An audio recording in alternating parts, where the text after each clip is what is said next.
Lietuva kol kas, taip pat kaip ir Latvija, taip pat seka, dėje galbūt seka tų periferinių eurozonos šalių pėdomis, nes mes matome, kad Lietuva ir Latvija, net ir esant sparčiam ekonomikos augimui 2000–2008 metais, niekarto nesugebėjo pasiekti subalansuotų valstybės biudžetą.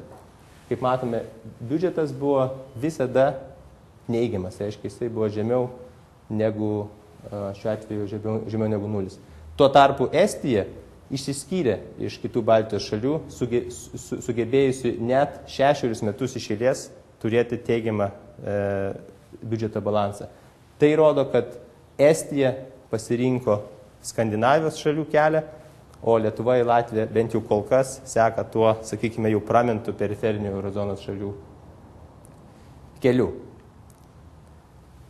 Kodėl taip gali būti? Taigi viena iš tokių priežasčių, galbūt tai nėra vienintelė priežastis, bet viena iš pagrindinių priežasčių yra ta, kad Lietuvai ir Latvijai labai sunkiai sekasi surinkti mokesčius. Ir būtent šis grafikas rodo biudžeto pajamų ir bendro vidaus produkto santykį. Ir mes matome, kad vėlgi Skandinavijos šalis surenka labai daug pajamų į biudžetą, todėl jos gali daugiau atitinkamai ir išleisti, ir jų biudžeto balansai yra atitinkamai geresni. Centrinės šalis teka iš paskos, jos surenka ganėtinai nemažą dalį pajamų į biudžetą. Tada seka periferinės šalis eurozonos, kuriuom sekasi surinkti mokesčius kur kas blogiau. Ir galų galiausiai seka Lietuva ir Latvija, kuriuom sekasi surinkti mokesčius dar blogiau. Taigi nepagerinus mokesčių surinkimo, vėlgi sunku tikėtis, kad mes turėsime artimiausiu metu biudžeto perteklių.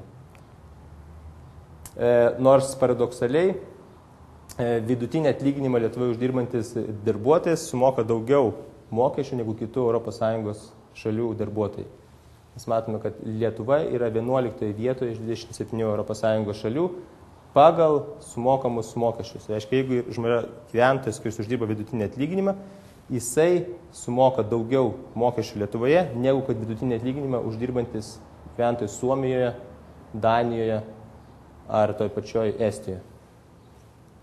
Taigi mes turime problemą galbūt ne su mokesčių tarifais, ne su mokesčių tarifų dydžiu, bet su mokesčių surinkimu.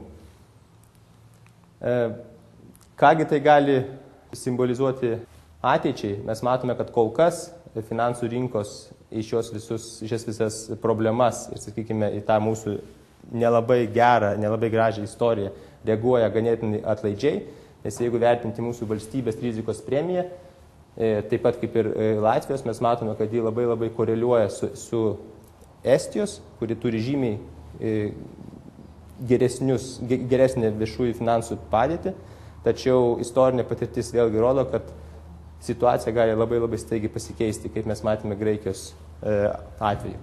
Ir mes negalime užmigti ant laurų, ant, sakykime, ekonomikos augimo laurų, mes visų pirma turime susitvarkyti savo namų darbus, pakeisti požiūrį viešosius finansus ir stengtis imti pavyzdį iš mūsų skandinavų kaimynų ir iš estų, o ne toliau sekti periferinių šalių pramintų kelių, nes kitaip istorija gali pasikartoti, kaip žinoma, jinai yra linkusi pasikartoti ir mes galime atsidurti tokiai padėtinė kaip Graikija.